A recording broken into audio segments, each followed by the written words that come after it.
I almost missed my flight because of a power bank. Not because I was late. Not because I forgot my passport. Because a TSA officer pulled my bag off the belt, held up my power bank, and said it wasn't allowed on the plane. I stood there completely confused. I'd carried that same power bank on 4 flights before. Nobody ever said a word. But that day, at that checkpoint, it was gone. No appeal, no second chance. I had 30 minutes to get to my gate and 0 time to argue. That moment cost me a $60 power bank and almost cost me my entire trip. When I got home, I started digging into what actually changed, and what I found genuinely shocked me. It wasn't just power banks. 7 specific carry-on situations are catching travelers completely off guard in 2026. New technology, stricter enforcement, rules that used to have wiggle room now have none. And the worst part? Most of the people losing their items at security aren't careless travelers. They're prepared people following outdated information. I made this video so that doesn't happen to you. We're going through all 7. What the rule is, why it changed, and exactly what to do before your next flight. One of these used to be completely allowed, and the last one on the list is so new that most travel guides haven't even covered it yet. Let's get into it. Number 7. Liquids over 100 milliliters. No more exceptions. Most people think they already know this rule. 3 ounces, 100 milliliters, 1 clear bag. They've flown before and never had a problem, so they feel safe. Here's the reality. Having never had a problem doesn't mean the rule wasn't there. It means you got lucky with a lenient officer on a slow day. The 311 rule has existed since 2006, but enforcement has shifted dramatically. For years, TSA officers had genuine discretion. If a 120 ml bottle came through and seemed harmless, they could let it pass. That flexibility is gone. Upgraded scanning technology now flags the item before a human makes any judgment call. The machine decides, not the officer. What situation is catching the most travelers right now? Duty-free purchases. You buy a sealed bottle at an international airport, receipt inside the bag, feeling completely protected. Then your connecting flight routes you through a US security checkpoint, and it gets confiscated anyway. Sealed, receipted, still gone, because you're re-entering a domestic checkpoint where international purchase exceptions don't apply. And the 1 bag rule is equally strict now. 2 bags, even if both are small. You consolidate or surrender. No debate. Treat 100 milliliters as an absolute ceiling. Buy liquids at your final destination, not before you get there. Number 6. Power banks. The watt-hour trap. Power banks feel like pure smart packing, but millions of travelers are carrying devices they legally cannot bring on a plane and have no idea. Here's why. Most people measure power bank capacity in milliamp hours, the number printed on the front. 20, 000 MAA, 30, 000 MAA. That number feels like a simple size reference. Fine. TSA doesn't use milliamp hours. Their limit is measured in watt hours, and the ceiling is 100 watts. The calculation is milliamp hours divided by 1000, multiplied by voltage. Most power banks run at 3.7 volts. A 30,000 MAA bank works out to roughly 111 watt hours. That's over the limit. Now here's the trap. Many power banks don't clearly display watt hours anywhere visible. Some bury it in fine print. Some don't list it at all. If TSA cannot verify the rating, they will not allow it through. They're not estimating. If the number isn't there and readable, the answer is no. And here's what makes it worse. Power banks cannot go in checked baggage either, because lithium batteries are a fire risk in the cargo hold. So an over-limit power bank has nowhere to go. It cannot fly with you in any form. Check the watt-hour rating before you leave home. If it's not labeled, treat it as a suspect. If it exceeds 100 which, leave it behind. Number 5. Food from home. The liquid classification nobody expects. Bringing food from home feels smart.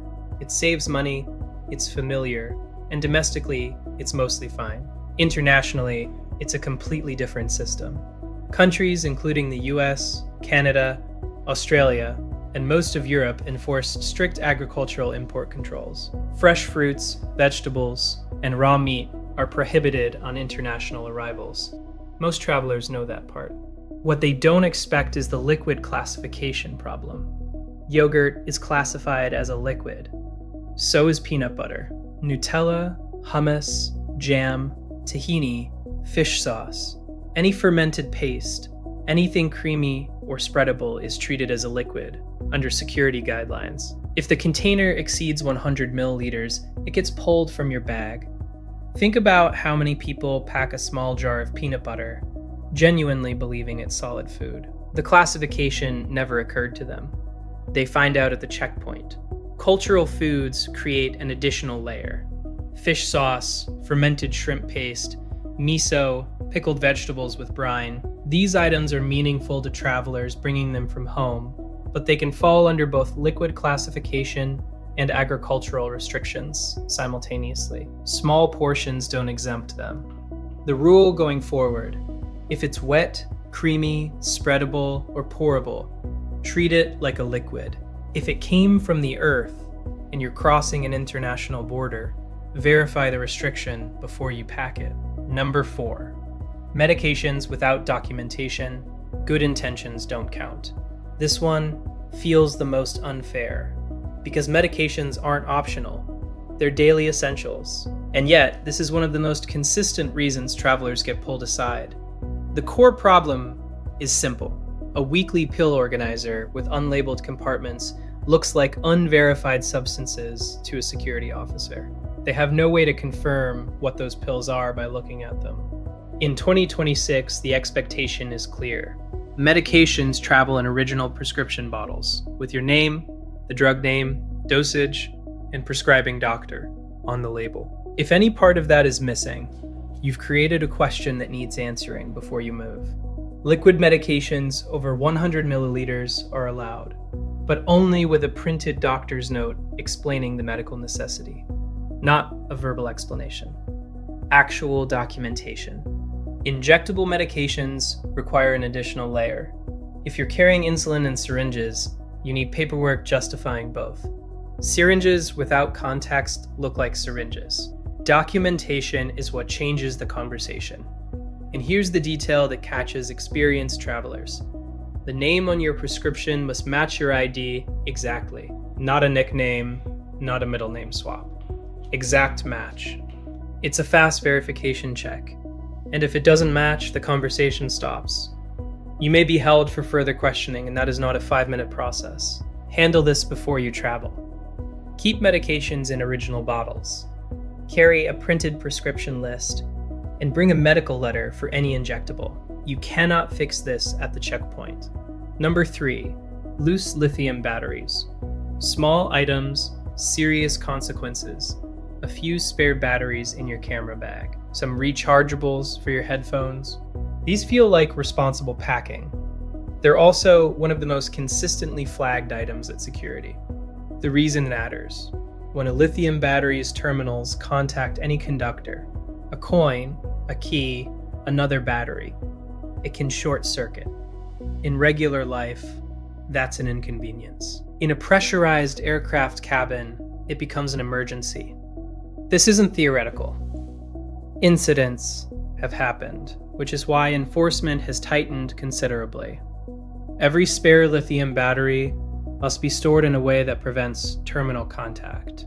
That means original retail packaging, a hard-sided battery case, or at a minimum, tape over the positive terminal. Bare batteries rattling loose in your bag alongside keys and change are not acceptable. Vapes and e-cigarettes fall under this category too. They're lithium battery devices, carry-on only, no exceptions, and are absolutely prohibited from being used or charged during the flight. Violation moves you into federal territory. Protect the terminals. Keep spare batteries organized in a carry-on. Know the watt-hour rating. None of this is complicated, but all of it is enforced. Number 2, wrong ID for US domestic flights. No way through. This rule doesn't get you past the screening belt. It stops you before you reach it. Real ID enforcement is fully active for domestic air travel within the United States. Your driver's license must be Real ID compliant to be accepted at a TSA checkpoint. The way to check is straightforward. Look at the upper portion of your card. If there's a gold or black star, you're compliant. If there's no star, your license may not get you through. Travelers get caught here because everything about their card looks normal to them. It hasn't expired. They've flown with it before. No one ever explained the star. They find out at the airport, and there is no workaround at that moment. No supervisor approval, no appeals process while your gate is boarding. You either have a valid ID or you don't fly. The one alternative is a valid, unexpired passport, which is accepted for domestic US flights. But if your passport is expired and your license isn't Real ID compliant, neither one works. Getting a compliant license requires a DMV visit with specific documentation and processing time that can stretch weeks in busy periods. Check your license today. Look for the star. If it's not there, start the process now. Number 1, opting out of facial recognition. You're right, with a real cost. This is the newest shift, and the one travelers are least prepared for.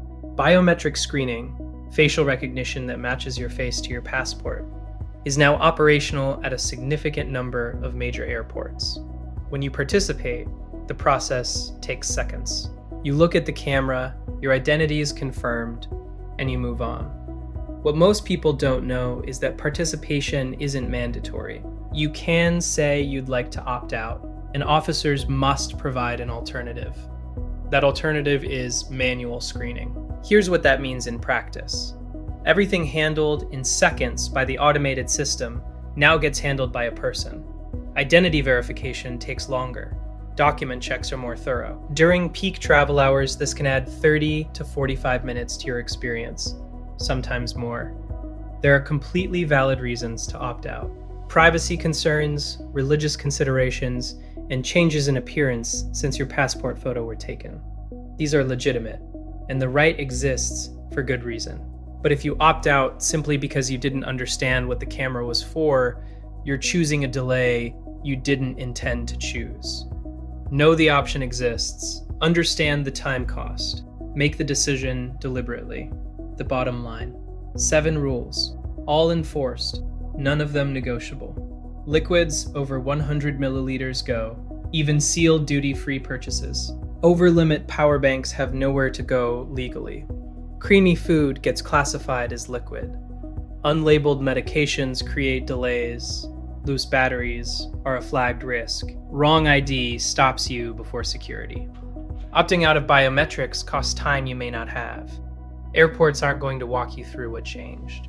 The intercom announcement won't catch you up. The only protection is knowing the rules before you arrive. The travelers who move through security without friction aren't lucky.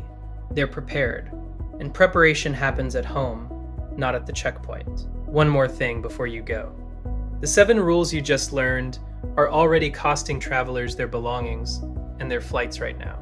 But there's a second wave of changes in 2026 that most travel content hasn't caught up with yet. Carry-on size enforcement is tightening, and the definition of a personal item is being quietly redrawn by airlines without major announcements. If you've ever assumed your bag was fine because it fit before, that assumption is worth checking before your next flight. Subscribe so you don't miss that breakdown. The travelers who get caught off guard are always the ones who stopped paying attention one video too soon. Don't be that traveler.